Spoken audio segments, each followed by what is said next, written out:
The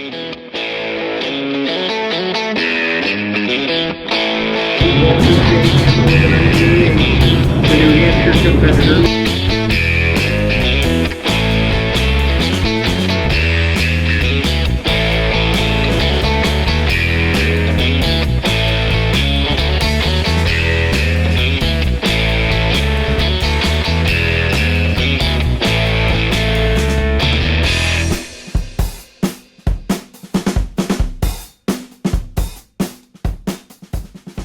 We're at Albany Saratoga Speedway for our season opener.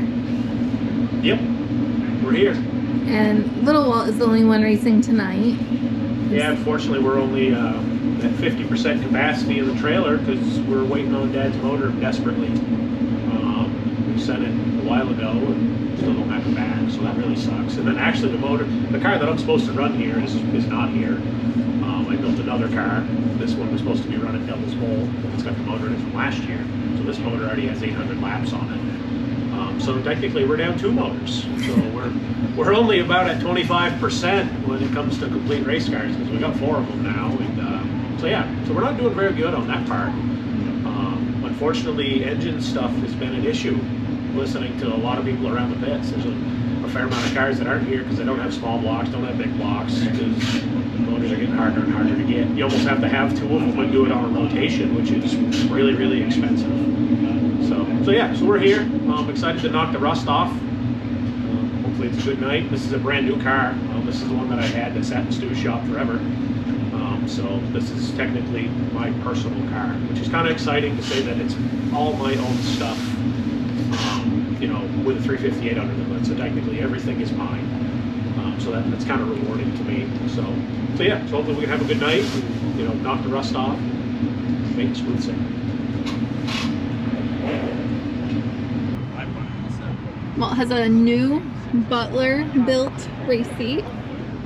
What's the story behind the Butler built seat, Walt? I don't know if we should say that on camera. Oh, okay, maybe not. This is the second seat I've had from Butler. The first one didn't fit in the car at all. I still had to cut the headrest and build my own brackets to make it fit. I paid way too much money to have to cut it up, but that was the customer service I got, unfortunately. So we had to do the same thing to my dad's car too, because being 6'4", you got to fit in the damn thing. You can't slide the head seat forward 3 inches. So just if you're going to use a Butler built seat, because obviously I didn't get them for free, caution yourself, make sure it fits in the damn car, especially a modified. Yeah, you're a bigger guy like these guys. Yeah, I mean, I'm 6'4", 6'4", my dad's 5'10", and neither one of them at first fit in. And then we had a bunch of, you know, back and forth. They called Randy Williamson, it's Slack out at Bicknell, you know, because they thought we had like a really old car, like it's a 2026 and a 2025. So needless to say, it wasn't a very good interaction. It was not. I thought Butler Built was still owned by Brian Butler, who did my dad's super late model seats for years and did a great job. It's now changed hands a couple times. They're just carrying the same name, so just caution yourself, you know, when it comes to that. I think they're a good seat. I think they're a very safe seat, or it wouldn't be in my race car. But just make sure to, I guess, tell them make sure it fits in the race car. So, because I mean, we spent almost a week putting 2 seats in the cars, making sure they fit. You know, the Kirky seats I have, the other car I have has a Kirky seat in it, and that thing fits like a glove. You know, those guys are all about their modified so the seats fit in. You know, I went against my better judgment. It was like, you know, I want a custom seat because Kirky doesn't really do custom seats, and this is what we ended up with. So yeah, just it's custom. It's custom. It's a very nice piece, but it was a very big process. So just caution yourself, you know, when you're doing that stuff. Sometimes custom, I guess, isn't always better. I thought custom would be better and I'd fit better in the car. Instead, we ended up changing, you know, seat location, everything, and then having to build my own headrest brackets because I didn't feel that the seat with the headrest was braced enough. So we did that. Probably voided the warranty, but I don't care. It's safer in my book, you know, because it's hooked around the cage and all that. So yeah, that's kind of that spiel. Obviously, we didn't shoot a lot of video this winter because we were so busy with work. So that would have been one of the videos. Probably you would have saw a lot of asterisks and swear words on the cover because we are not happy. But that's just business in America, I guess. Sometimes you have a good interaction, sometimes you have a bad one. It's like a good night of racing and a bad night of racing. So all in all, we got them in. They took a little fabrication work, but we got it. So now we can move on. Get this food? Wasn't sure about the big dog.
Just came in from hot lap.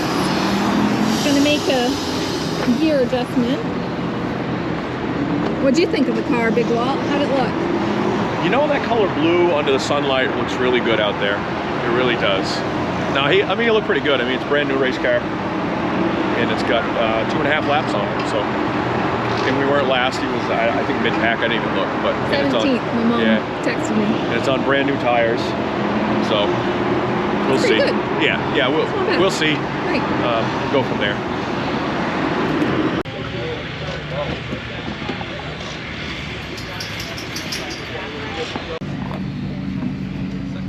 What'd you think of the car? You know, we shook it down. Obviously, that was my first lap of the season, so I don't think we set the world on fire time-wise. Well, we weren't off the pace. I think we were 15th or something out of 30. So, and that was with 3 brand new tires on. These things handle like crap with new tires on them. As you can probably tell in hot laps, it kind of wanted to go wherever it felt like. But I just, last year I used to overthink that, and we'd make a bunch of changes, and we're not going to do that tonight. We're going to just keep it simple and see where it goes. You know, after the heat race, then we'll adjust. The track is obviously a lot slicker than it used to be compared to last year and stuff. So we'll see. We made a gear change, put fuel in it, maybe grind a couple tires. Go from there.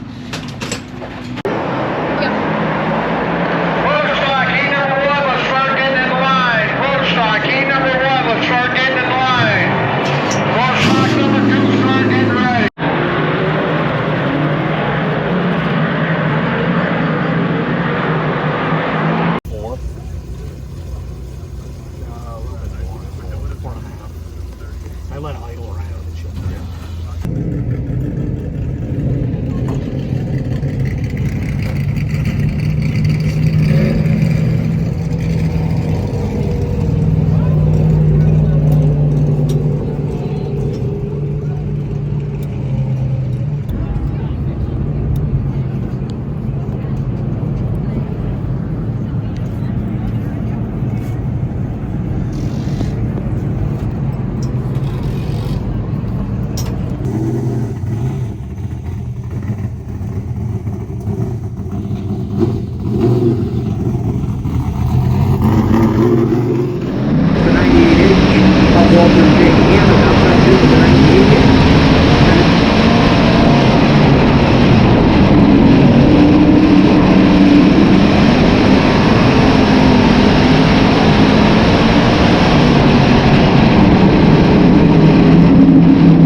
4th in his heat. Yeah, I don't know. We were great, but these tires are so damn bad. I hope Hoosier's watching. You know, it takes that long to heat cycle them, you know, and I feel like the car's really balanced. Right now we're just fighting tires. So again, I don't know that I'm really going to change a whole lot. I think we're gonna stay with what we got, shorten the stagger up a little bit, but the damn tires, they suck. Simply that. For $270 a piece, you think you could have a little more fun with them instead of just spinning.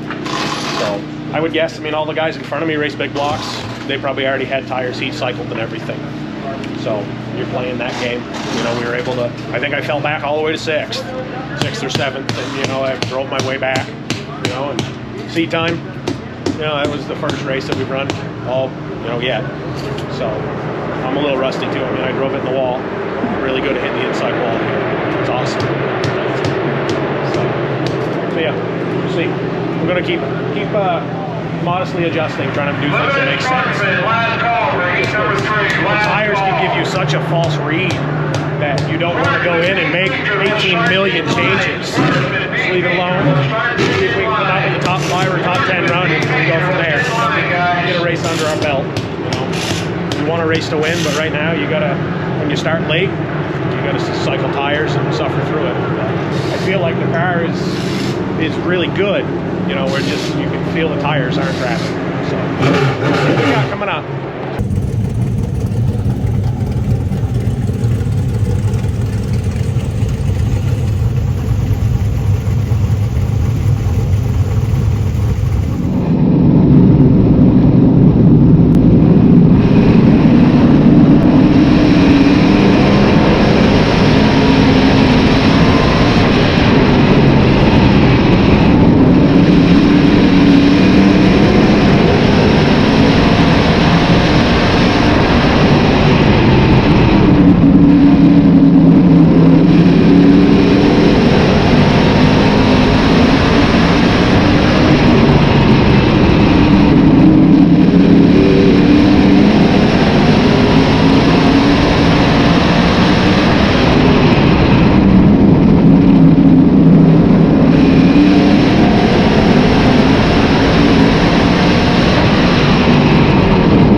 owner's about to pull in. That's so cute. This car's in one piece, even better. First night, and went all right. Yeah, we did all right. Yeah, I think we started 11th. I think I was up to almost 8th at one point. The car, I didn't adjust correctly. The car was too tight in the center, which screwed me at the end. I think I fell back to 12th. So, you know, you had those nights. The thing that really pissed me off was the guys with the limited sportsmans that decided to move up to a 358 this year and about to destroy my race car when you're lapping them. It's really frustrating. There was one in the heat race that almost caused a wreck. Well, they did wreck 3/4 of the way into the lap, and then you're getting lapped and you can't hold the top to bottom. So, I mean, probably that'll irritate some people, but spend a lot of money and time doing this. You know, I get it, everybody's learning, but I feel like the 358s probably isn't a beginner division. Especially like it blows my mind that like you would, okay, I ran a limited sportsman last year, and now I'm going to a small block. Like, let's try the sportsman division, you know, or have some success. But probably I'll be the bad guy for saying that, but the truth is. Well, and you can have success in a limited division and then move up to the sportsman and struggle. Yeah. And I get it. I get it. It's some people's dreams, you know, do this and that. But definitely. To me, I get it. It's my dream to win a damn 358 race. And if I got to screw with lap cars that are running half the... I mean, he almost wrecked Tim Sears in front of me, you know, the lap before. So it is what it is. That's my beef for tonight. Probably I've whined too much tonight anyways because I bitched about my seat and I complained about that. So probably not a very positive video. But overall, you know, it's a new car. So I felt like it went pretty good for, you know, the first night. Especially, I mean, we've been busted butt at work. So racing's actually kind of taking a little bit of a back burner at times. You know, I'm trying to build a house now, so we got a lot going on. So and tomorrow we would have been at Devil's Bowl, but we're skipping. I decided to skip Devil's Bowl, so work on our land. Maybe we'll do a little video at our land. Yeah, maybe. Probably not, because we'll be too busy with the dump truck and all that. But you know, I decided it was time to pay attention to that more than it was the race cars right now. You know, you can race forever, but you can only build a house once and get it right. Can't afford to do it. I mean, right now, building anything is really expensive. So, you know, I get it, it's my livelihood, but when it's taking care of your own stuff, I still got to make my living, you know, working sometimes 60 hours a week. And then I got to build my house on the weekend. So I'll probably try and make Albany my main squeeze. I really like racing here, and we'll run some select shows, but we'll see how it goes.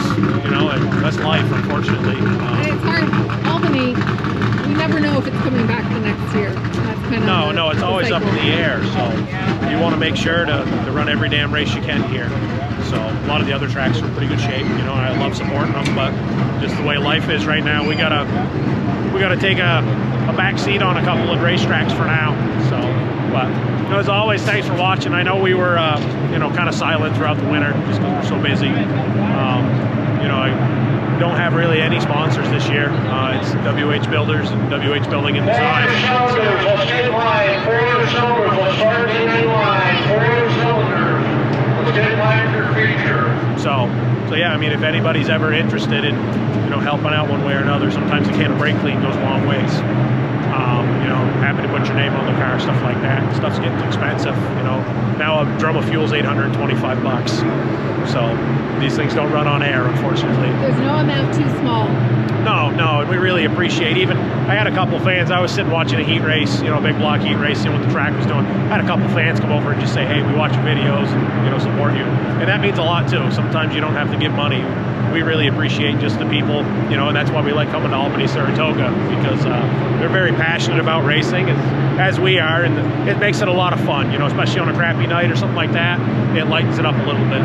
So yeah, but got to thank the two businesses Dad and I own, and CJ's Auto Body. You know, John's been with us forever and will be with us forever. So other than that, the girls, Dad was crew chief tonight. Couldn't do it without them, and we'll see you at the next one. I'm not sure when that'll be. Hopefully we have Dad's motor and all that, so we can go from there. So Thanks for watching.